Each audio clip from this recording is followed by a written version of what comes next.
Hello everyone, and welcome back to our new video. Well, you sold your item somewhere else, or even decided you don't want to sell it anymore. Maybe you want to keep it, or you just want to give it to someone, it depends on you. So deleting a Vinted listing only takes a few steps. It keeps your profile clean and even avoids confusion. So in today's small tutorial, we're gonna go through how to actually do so, fast and easy as usual. Let's get started. So first and first, all you're gonna do is open your basically phone or open your device, make sure you are fully connected to the internet. If you are on Android or even iOS, go and look for the Vinted app, then download it from basically App Store or Play Store. If you are on desktop, it's totally fine to go to vinted.com, it's their website.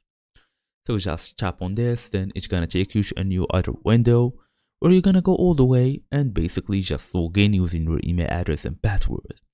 As for now, we're gonna go all the way to your profile, tap on here, on this small arrow, go all the way to profile, then you will be able to see the reviews and listings. Tap my listings, then select the listing you want to remove. You will be able to see a menu, just tap on delete, then confirm deletion. As for an important note, you can delete a listing if it's currently sold or in an active transaction. As for more tips, mark item as sold instead of deleting if completed through Vinted. You should also double check before deleting, it can't be undone. As for more pro tips, if your item isn't selling, you can consider editing and even lowering the price before deleting it.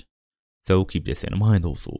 Thank you all for watching, and I will see you all in the next video.